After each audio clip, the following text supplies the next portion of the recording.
What's up guys, the Strong Boys 19 here. This is going to be a brand new album review, and today I'm going to be reviewing the latest release from one of my all-time favourite metal bands, that being the guys themselves of Napalm Death, entitled Resentment is Always Seismic. Now this is the follow-up to one of the band's best albums in a very long time, at least in my opinion, of 2020's Throes of Joy in the Jaws of Defeatism, which was my second favourite album of that year. And if you know me quite well, that Napalm Death have always been one of my favourite bands, and you cannot really go wrong by making so many big differences and comparisons to other bands in this formula onto extreme metal, as that they've been hugely influential and as a prolific, masterful band by pioneering the grindcore genre, and as a band for over 40 years in the band's career, their discography has been one of my favourites ever, including some of their classic albums like the debut album of Scum and my personal favourite Napalm album being From Enslavement to Obliteration. Then they come across through lineup changes and multiple albums involving Harmony, Corruption, to one of my favourites, Fear, Emptiness, Despair, and with incorporations into something really groove-oriented later on, and as well as by combining the brutalities into the sounds involving some crossover, cross-punk, thrashy type of elements, but with the later albums like this album, Utilitarian, to others like Enemy of the Music Business and Apex Predator, Easy Meat. These types of directions in this band's discography have been making a bigger, bolder, and a fresher sound of what the band has become ever since the band has been gaining a lot of attention.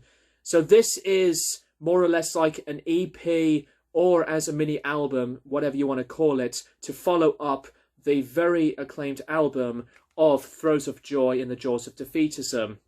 So I think for pretty much less than half an hour length of this mini album's release, I was really impressed that they decided to deliver the goods into making this like a brilliant continuation to the sound and music of what the last album was. The first track on the record of Narcissus opens in a very distorted bassline tone, and it's absolutely crunchy, and it makes things deeper with the brutal cross-punk type of riffing style, loud guitar riffs while the drums were crashing all over. It's all very loud and ear-aching as an opener because it destroys many paths with tempo changes and the speed. It's a brilliant way onto various patterns from the beats and vocal performances, including these backing voices over time into this band's sound. And also onto the next track of the record of Resentment Always Simmers. Barney's vocals on this track were savage onto the sound of his own voice. It's really raw sounding. Herrera's drumming becomes really aggressive as he bangs the drums super hard with the toms, and then blaring through these loud but simplifying riffs that it presents a darker setting. At the same time, it's a bit of a slower groove on this amount of aggression. And we go into the next track of By Proxy, and this is a really energetic, punchy, thrashy style with screams and music that is all nothing but extreme dynamic approaches. And the vocals were just as manic, while these punky style riffs were ferocious all at once. It's a really brief but awesome one, as one of my favourites on this mini album, or EP, whatever. And People Pie, which is a cover that I've not heard the original yet. It is completely separate. This does have the return into the bass distortions, but the drum patterns were experimental and rhythmic, while there's some noisy guitar feedbacks. But as the music delivers, it presents a separate tone to what the release has done from the first few tracks in between. But this is a deliverance into something quite separate that I really enjoyed. And even on to the next track of the record of Man Bites Dogged. This is one of my favourites. Big, energetic power to it. Punky crossover style riffing, more double bass, pedaling and drumming action, as the instrumentation builds a separate chemistry with a lot of groove going on.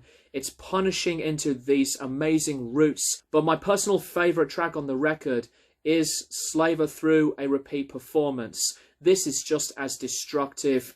The sound of the vocals from Barney were howling and more disturbing. They are darker, but the speed on this track is all mentality. It's through the roof, these driving hooks, quick, stunning hits, and the sound of the band. It's just as unapologetic with this wall of sound that's blaring out through the speakers, and is one of the other heavier sounding tracks. And the short cover of the Bad Brains track of Don't Need It, awesome with the clear, precise tone onto the screams, and the riffs and the drumming do match together.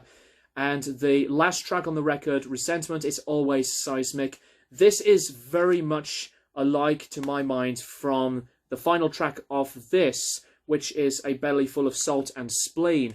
It is incredibly dark into this nature. It's on a slower, ambient type of beginning, but it presents a disturbing vibe as the moves of the music become really slow, but it's all nothing but a repenting, doom-like feel.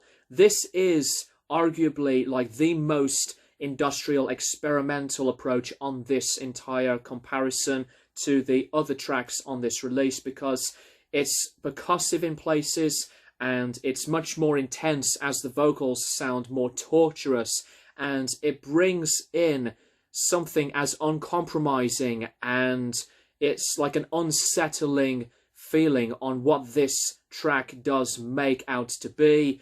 And I think that this is the type of experimentalism that I really do appreciate even more when I listen back into these deeper cuts and experimental differences in what Napalm Death has done previously. They have been making these differences for quite a long time now, as that I am a big fan on early releases, but on later releases, to me they become much more musical in a way that they can achieve something that the band has done previously, but to take things further into make it a separate form. And that's what I really enjoy so much into the later direction of the band's discography. Overall, this really brief amount of noises in this musical arrangement of a release from Napalm Death is a really, really, really good release from this band. And to follow up Throes of Joy in the Jaws of Defeatism with this is something to behold. And if you really liked this album, please let me know what you think of this in the comments down below. And as a result, I'm going to give this release, Resentment is Always Seismic from Napalm Death, an 8 out of 10. Barney's vocals were brilliant as ever. Mitch Harris's obliterating vocals of his screams and guitar riffs, and also Shane's bass work was awesome. Raymond Herrera's drumming, as far as I'm concerned, to me, one of my favourite metal drummers of all time. A very strong lineup that has been so active for a long time, and do check this release out for yourselves. Thank you guys for watching, and I'll keep you guys posted for more videos in the near future.